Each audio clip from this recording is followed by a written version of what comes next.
What's up everyone? This is going to be one of the longer videos that I have done because it is a tier list. It's kind of based on the meta with some of my own personal biases, so if you see someone out of place that you think belongs in a different tier, then obviously that's why. If you're going to get upset about this tier list having opinions, then you can go cry about it, because it's not like the game will have more endgame anyways. There's really no need to get upset about a character's placement on the tier list. Play whoever the hell you want, right? It's not like it will matter anyways. I made this tier list before on stream, and I thought it would be a good idea to go through it and explain my thought process of where I put each character. And if you would like to see more of these videos, then remember to sub and like to help out the channel. We're close to reaching 1.5k subs and it would mean a lot. Thanks, really appreciate it. So what I am going to do is from bottom to top for each tier, I will quickly explain any character's placements that might bring up some questions, and I'm going to assume that all 5 stars are C0 and all 4 stars are C6 with some exceptions, obviously. So starting from the Aloy tier, we have Xinyan and you know who else. Xinyan is the perfect example of why split scaling is such a big problem. She's not really great at both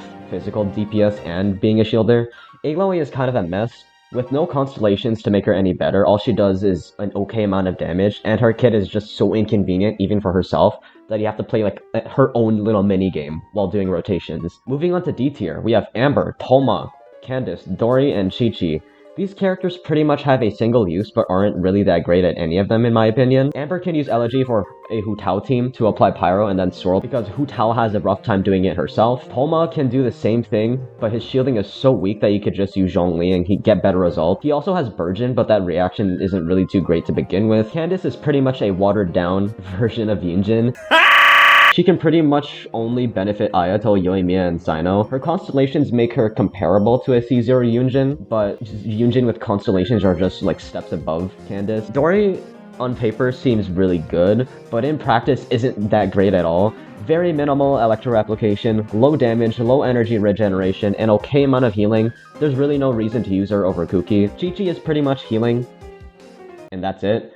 I was really debating putting her in the Aloy tier, but decided not to because she's actually good at that. C tier, we have Lisa, Chongyun, Kale, all the Traveler elements except Dendro, Sayu, Ningguang, Klee, and Barbs. Lisa got better with Dendro, but is outclassed by pretty much all but one other Electro character, that being Dori. I like Chongyun, but his utility isn't really too helpful. It can work occasionally, but it won't be a massive improvement to the rotations, and it won't do much. Kale isn't that great, but since we don't have many Dendro options, she is some utility, so I'll keep her in C. The Traveler in all elements except Dendro is kind of mid, because there aren't really many options for Dendro yet, just like I said. Sayu is pretty much a worse version of Jean. Fun to play, but less practical in my opinion. Personally, I think that Ningguang being a Geo main DPS that doesn't benefit from Goro, and a lot of other debuffs really hold her back compared to a lot of other 4-star DPS characters. Klee is worse than both Diluc and Yanfei in my opinion. The fact that you gotta do some weird tech to even keep up with her damage says a lot. She just also doesn't feel good to play at all. Barbs definitely would have been a tier lower, but apparently the bug that allows her to rapidly generate the Dendro cores is still in the game.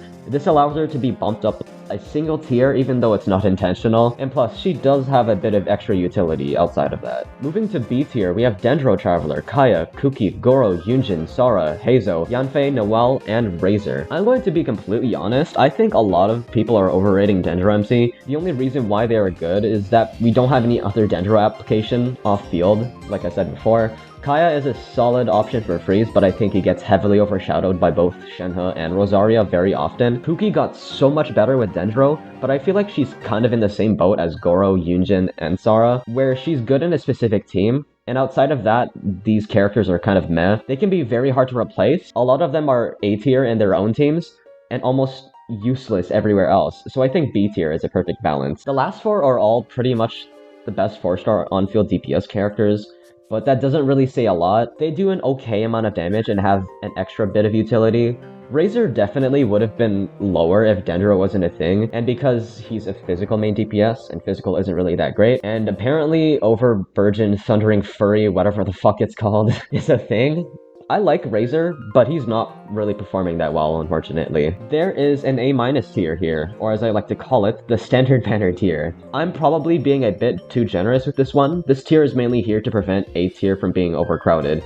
We have Mona, Jean, Albedo, Beidou, Sino, Keqing, Yaimiko, Kainari, Diluc, Shenhe, and Rosaria. You see what I mean now, right? Jean and Rosaria are the best out of all the standard 5-star characters. Albedo is pretty solid overall, just really isn't the best. Beidou is really good in AoE, mainly against 2 targets, but that brings her down by a bit. Sino and Keqing are both comparable in damage. I know Keqing is better, but I like Sino more, so he's staying there. Yaimiko takes too much field time as a sub-DPS. I don't know what Hoyo was thinking, but she still does good damage. The last 4 here, I was really debating about bumping them down, but I decided that they can stay because they can carry you in the Abyss, just not as well as the other ones above them, and they will require more investments into them. Shenhe is above Rosaria because she's better in cryo teams, but can only be used in these teams, and Rosaria is still a very good replacement, and is generally more flexible. Alright, moving to A tier, a lot of my favorites here. Xiangling, Fischl, Venti, Child, Ayato, Xiao, Diona, Yoimiya, Ito, and Eula. I know what you're thinking, and it's standing out like a sore thumb. Xiangling and Fischl in A tier. Now, I just want you to keep in mind that they are at the top, okay? Although Xiangling and Fischl are both very good, they both would have been S tier if it weren't for a single reason. I feel like Xiangling is too attached to Bennett. She's very energy hungry without him, and loses out on a large attack buff.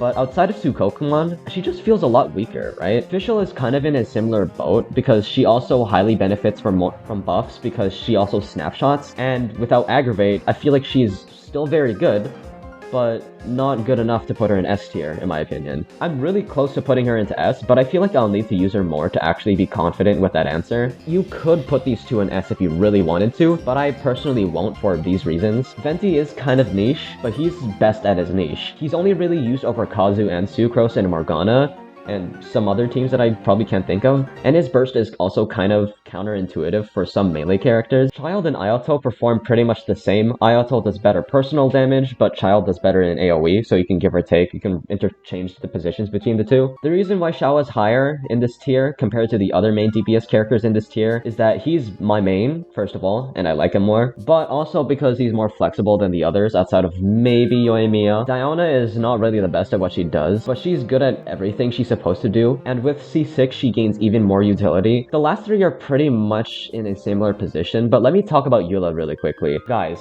stop overrating Eula. She's good, yes, but those 1 million damage screenshots are not going to happen consistently. She's not as consistent compared to a lot of the other main DPS characters here. Ito, he's only good in Mono Geo, but can outperform a lot of the other DPS characters by simply having very high multipliers. But outside of Geo, he just feels meh. S tier, we have Kazuha, Bennett, Xingqiu, Yelan, Raiden, Sucrose, Ganyu, Hu Tao, Ayaka, Zhongli, and Kokomi. I feel like the majority of us would agree about the top tiers outside of possibly Sucrose and Kokomi. Personally, I think Sucrose and Kokomi are both very good characters, both comparable to Kazuha and Zhongli, respectively. You might be wondering why Sucrose is in the middle instead of right next to Kazuha. My explanation for that is mainly that Kazuha is more flexible because he buffs elemental damage instead of elemental mastery, and his own personal damage is higher too. But since Sucrose can be better than Kazuha in some teams in terms of buffing your team's damage, I think it justifies putting her in the middle of S. Zhongli and Kokomi I feel like are in the same boat, both mainly there to keep you alive. Zhongli basically makes you immortal for the entirety of your rotations, and Kokomi pretty much does the same, but with healing and a bit of extra utility.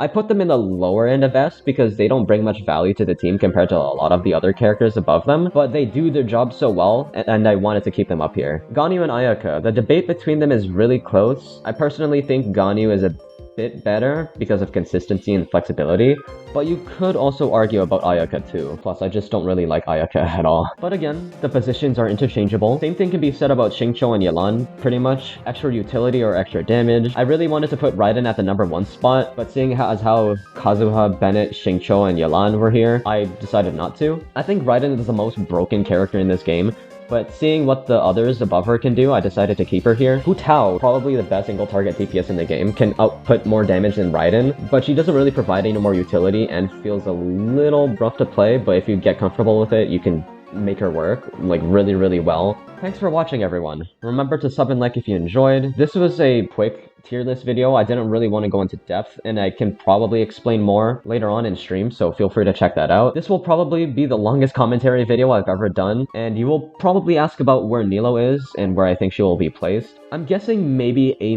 tier, because she's kind of niche, but she may be very good at what she does. We'll see. Remember to sub and like if you enjoyed, help out the channel to reach 1.5k subs. We are very close, guys.